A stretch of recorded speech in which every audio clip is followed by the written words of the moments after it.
apresentação inteira sem ouvir o nome de Cheiro no contexto dos circuitos lógicos.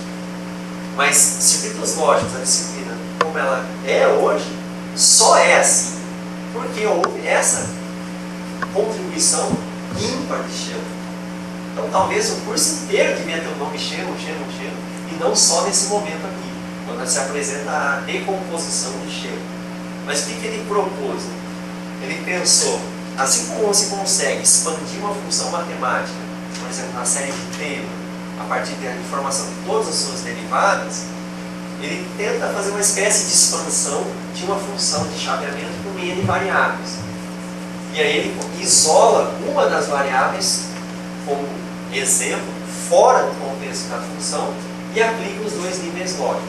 O que essa decomposição está mostrando? Bom, essa função aqui pode ser escrita dessa forma, por quê? Porque se eu considerar que a variável x1 vale 1, o que acontece? Bom, 1 vezes qualquer coisa é exatamente qualquer coisa. E se x1 vale 1, x complemento vale 0, esse termo é desconsiderado. E o que sobra é a função original com a variável x1 valendo 1.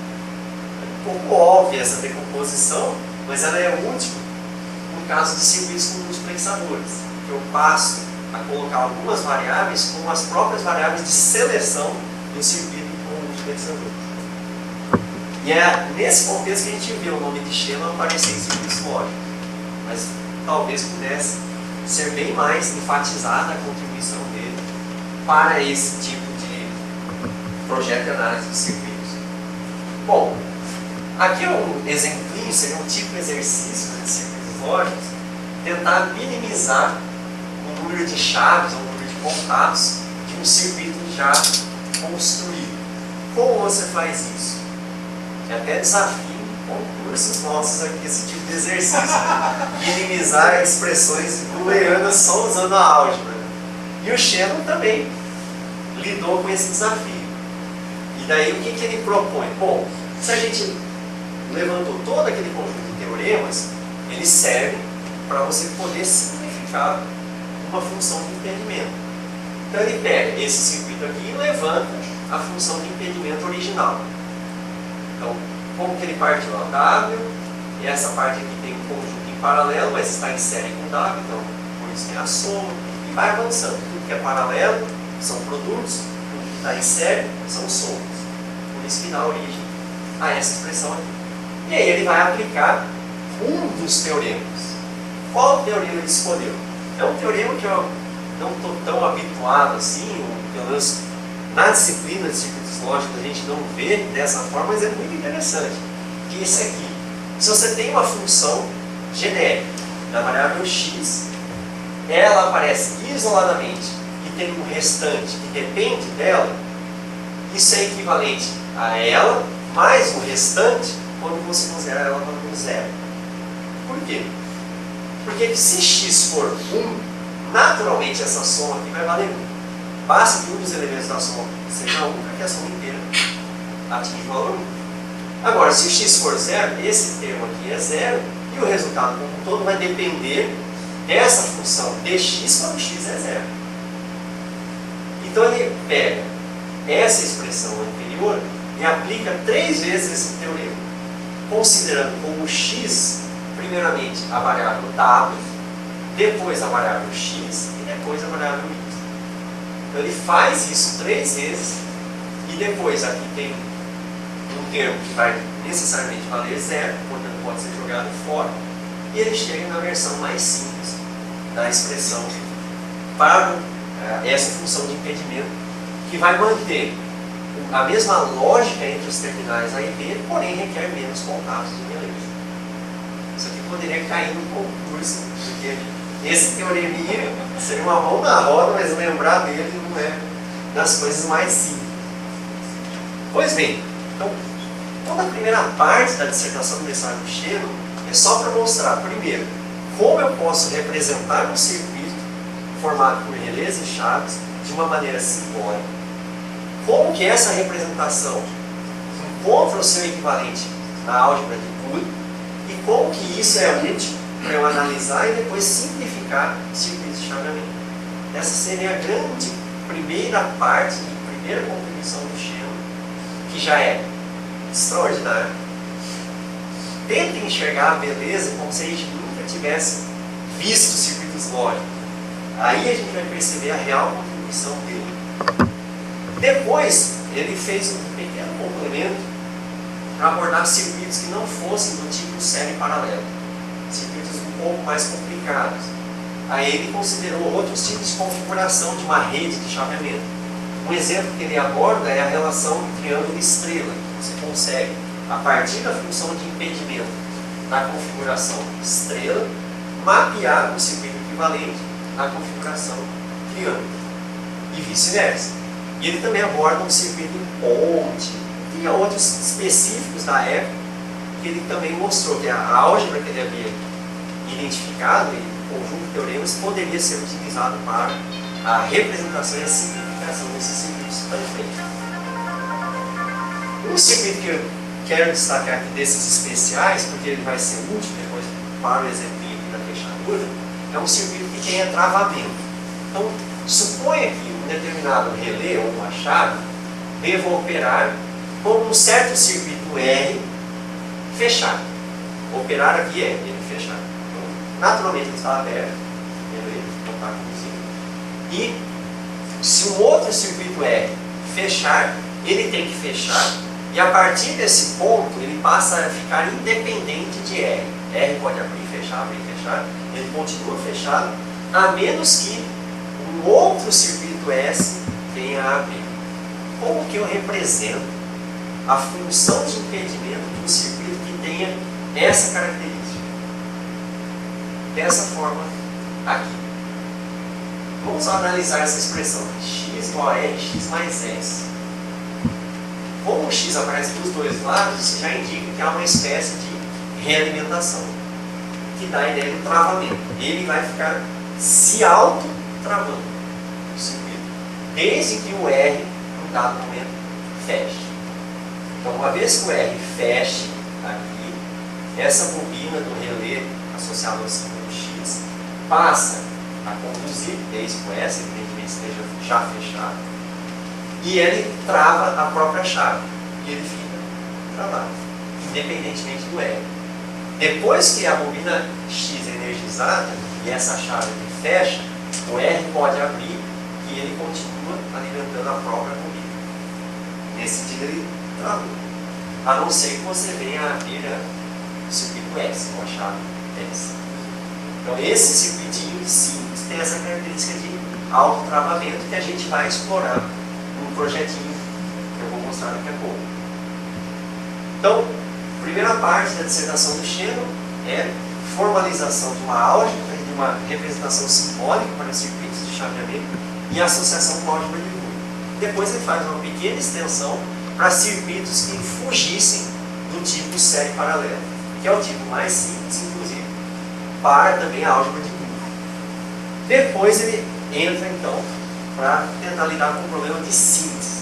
Agora, eu tenho um conjunto de especificações e características que eu gostaria de observar num circuito de chaveamento, e a pergunta é, como projeta um circuito que tem essas características?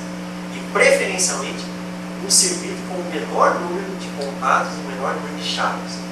Como fazer isso? Para isso, ele definiu um conceito que foi importante em todos os exemplos que ele dá na dissertação, de função simétrica. Ele vai usar a definição de função de impedimento, mas existe um tipo especial de função de impedimento que ele vai chamar de simétrico. Uma função de impedimento será simétrica se eu puder trocar qualquer conjunto ou par de variáveis e isso não alterar o valor da função. Se isso for verificado, ela é uma função simétrica em relação às próprias variáveis. E aí ele demonstra uma condição necessária e suficiente para que uma função de impedimento seja simétrica. Qual é essa condição? Ela vai poder ser especificada em termos de um conjunto de números, que ele chamou de os A-números de uma função de impedimento, que tem qual significado? AJ. Se eu tenho AJ variáveis da função de impedimento iguais a zero, a variável também vai valer zero. Eu defino um conjunto de anúmeros de uma função de impedimento e, portanto, se eu levanto esse conjunto de anúmeros, ela é simétrica em relação às variáveis. Vamos ver um exemplo que vai ficar mais claro. Suponha que eu tenho uma função de impedimento de 3 variáveis, x1, x2, x3, e é dito que ela é uma função simétrica com o seu anúmero valendo 2. Qual o significado disso? Essa é uma função de impedimento que vai valer zero toda vez que 2 das 3 variáveis forem zero. Quaisquer duas. Qual é o circuito? É esse daqui. Aí ele cria um circuito padrão para todo tipo de função simétrica. Vamos analisar rapidamente. Esse caminho aqui de baixo, ele só vai estar completamente fechado se x1 barrado estiver fechado, portanto x1 for no nível 1, x2 barrado estiver fechado, valer 0, então x2 valer 1, e x3 também valer 1. Se as 3 variáveis forem iguais a 1, essa linha aqui fecha e esse nível aqui está ativado. E o que ele simboliza? Se as 3 valem 1, é o mesmo que dizer que 0 delas valem 0. Então está associado ao A número 0. Esse caminho destacado é o A número 2. Por quê? Eu consigo ativar esse ponto sempre que 2 das 3 variáveis forem iguais a 0. Então, só a título de ilustração, se eu pegar esse caminho aqui, essas duas, x1 e x2, tem que valer 0 para a chave estar fechada, e x3 tem que valer 1 para essa chave estar fechada, porque ela depende do complemento de x3. Então, 2 valendo 0, 1 valendo 1, esse ponto é ativado. Por isso que ele conecta ao terminal B, porque isso representa a função simétrica com o A número 2. E aí ele generaliza. Se eu tiver N variáveis, eu posso montar o circuito dessa forma aqui, uma espécie de triângulo, e qualquer um desses pontos representa todos os possíveis anúmeros de uma função simétrica, desde o 0 até N. 0 significando que 0 delas estão no nível 0, e N significando que todas elas estão no nível 0. Então ele cria essa definição e ele vai usar isso em todos os casos práticos do projeto de circuito. É uma forma padronizada de você montar o circuito e depois de simplificar. Então vamos ver um exemplo. Um exemplo de contagem de votos. A gente podia usar isso não nas eleições, porque teria milhões de lâmpadas, mas ele pensou, tem 12 pessoas votando. Então eu vou ter 13 lâmpadas para indicar o número de votos sim, desde 0 até 12. 12 chaves para a pessoa poder indicar o seu voto sim ou não. E um botão de controle C, que poderia ser o presidente da mesa, né, habilitando, abrindo a votação. Qual que é o funcionamento? Se eu tenho, por exemplo, 5 pessoas votando sim, 5 chaves vão fechar. Então 5 das minhas variáveis que estarão fechadas serão 0 e o resto serão 1. Então eu vou ter 5 lâmpadas, uma lâmpada acesa, que é a lâmpada correspondente ao número 5. Ela vai indicar que 5 pessoas votaram sim. Esse caso é típico de uma função simétrica. Por quê? Porque uma lâmpada, a lâmpada I, só será acesa se eu tenho I votos iguais a 5. I votos iguais a 5 quer dizer que I variáveis valem 0. I chaves foram fechadas. É o caso típico da função simétrica. E daí ele levanta a expressão, bom, a lâmpada vai estar associada à função simétrica de 12 variáveis com o A número igual a I. E só tem esse C aqui, porque ele tem que estar habilitado para que toda a votação entre em conta. E aí ele parte do circuito padrão, acrescentando apenas essa chave de controle C, que vai habilitar a votação, e conecta cada uma das lâmpadas ao respectivo A número dessa função simétrica. Seria um projetinho legal de se fazer em circuitos lógicos, ou laboratório de circuitos lógicos. E ele fez explorando as definições, especialmente de função simétrica. Outro caso que é visto na disciplina de circuitos lógicos é como construir um módulo de soma, um somador binário. E ele abordou esse caso na dissertação. Aqui está o procedimento para você fazer a soma de dois números representados na base 2. E o que a gente sabe? Bom, o último dígito aqui, o S0, vai valer 0 se os dois dígitos originais eram 0 ou ambos eram iguais a 1. Então, ele é o resultado da operação de ou exclusivo entre os dígitos. E o bit de transporte, ou carry, ele vai valer 1 se eu tenho os dois iguais a 1. E é o que ele coloca aqui. Então, o primeiro dígito do resultado é o ou exclusivo entre as duas variáveis. E o primeiro bit de transporte é o resultado do produto das duas variáveis. Só é 1 se as duas forem iguais a 1. O restante, bom, um dígito do resultado é 1 se uma delas for 1, ou se 3 delas forem iguais a 1. Então, é a função simétrica 1 e 3. Aí, eu até quebrei um pouquinho a cabeça, porque a função simétrica é definida na contagem de zeros e não de uns. Só que nesse caso é equivalente. Se você contar zeros e uns, você vai contar do mesmo jeito, você vai ter o mesmo circuito, o mesmo funcionamento. Então, aparentemente ele tinha mudado a definição, mas ela continua valendo. E o bit de transporte vai ser igual a 1 se duas das três forem iguais a 1, ou se as três forem iguais a 1. Por isso é a função simétrica com os A números 2 e 3. De posse dessas expressões, ele monta o circuito usando aquele formato padrão de função simétrica. Observe como que é uma abordagem que passa a ser sistemática. Primeiro você tem a especificação do seu objetivo. Qual o comportamento desejado para o circuito? Dado esse comportamento, o que ele faz? Levanta as funções de impedimento dos elementos existentes que ele identifica que serão necessários. E depois, a partir dessas expressões, ele gera o circuito. Essencialmente, as expressões envolvem produtos e somas, então isso é naturalmente mapeado no circuito série paralelo. Algo que a gente faz de maneira bastante natural em circuitos lógicos, e ele trouxe pela primeira vez a formalização desse procedimento. Algo que dependia muito da experiência do projetista, passa a depender menos da experiência e mais da confiança nele em seguir uma receita de bolo, um procedimento formal de projeto de circuitos de chaveamento.